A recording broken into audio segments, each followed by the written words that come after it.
여러 요소가 있을 텐데 가장 중요한 것은 예측 능력일 거예요. 보스는 항상 관심이 미래가 있어야 됩니다. 현재는 그냥 운영되고 있는 거거든요. 미래는 모습이 어떻게 될 것인가, 미래의 모습이라는 것, 또는 그 미래로 가는 길은 무엇일까에 대한 고민을 하게 되는 건데요. 모든 미래는 시그널을 보냅니다. 근데 이제 그럼 그렇다면 보스는 그 시그널을 포착하는 능력이 있어야 돼요. 이를테면 정보 수집과 분석 능력입니다. 근데 보스는 이 정보 수집과 분석을 토대로 해서 자기가 갖고 있는 지식과 경험을 가지고 이 정보를 분석해냅니다. 그러니까 정보와 지식과 경험이 합해져서 우리가 보통 얘기하는 안목이라고 하는 것, 또는 통찰력이라고 하는 것, 지혜라고 하는 것이 생겨나게 돼 있죠. 그런 안목과 통찰력으로 미래를 바라보는 것이 보스의 그 예측 능력입니다. 흔히 얘기하는 통찰력, 인사이트라고 그러죠. 그것이 절대적으로 중요하다고 생각해요. 뭐 여러 가지를 고려해야겠지만 제가 강조하고 싶은 것은 보스는 기본적으로 보스의 책임은 성과 관리입니다.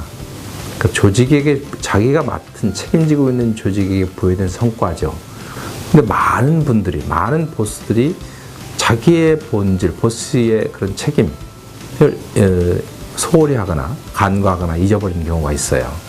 그러다 보니까 예를 들면 내가 경우에 따라서는 직원들한테, 부하 직원들한테 굉장히 쓴소리를 해야 될 수도 있고 심하게 나무라야 될 수도 있는 건데 그런 책임을 안 하려고 하는 보스들이 많습니다. 부하 직원을 관리하려고 하는 사람들이 있습니다. 그러다면 부하의 개인적 관계 문제를 풀려고 하는 건데 그래가지고는 성과를 낼 수가 없어요. 자기 조직에게 부여된 책임 또는 자기 자신에게 부여된 책임, 그것이 뭐 심하게 말하면 사명이라는 표현을 쓸 수도 있고, 조직 어쨌든 조직이 부여된 책임을 달성하는 거거든요. 그래서 그것을 잊지 않는 것, 나한테 내 본질적인 책임이 무엇인가를 잊지 않는 것이 가장 중요하다고 생각해요. 방법이 있을까요? 저도 별로 없을 것 같은데, 그래서 역설적으로 방법이 없으니까 뭐라고 얘기하냐면 즐기라고 얘기를 합니다. 외로움을 즐기는 사람은 없을 거예요. 불가능한 일이고. 그렇지만 우리가 그런 말 하잖아요. 피할 수 없으면 즐기라. 피할 방법이 없다면 차라리 그걸 정면으로 대응하라는 거죠. 보스는 태생적으로 외롭습니다. 의사결정 과정이 또는 그 자기가 처한 것을 판단하는 과정 자체가 유일하게 혼자 결정할 수밖에 없는 거거든요. 누가 도와줄 방법이 없어요.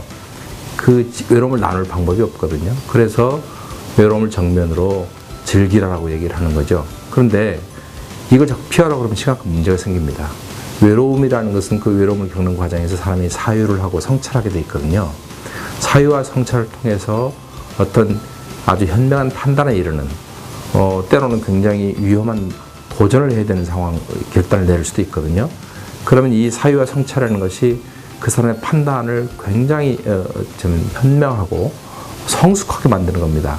근데 만약에 이게 외롭다고 이걸 피하고 싶어서 도망다닌다면 결국은 사유와 성찰을 안 하겠다는 뜻이거든요. 사유와 성찰이 안 되면 그건 보스의 판단, 의사결정, 보스의 리더십 자체가 심각한 문제가 생기죠. 어쩌면 외로움이 보스와 보스가 아닌 사람의 차이일 수도 있어요.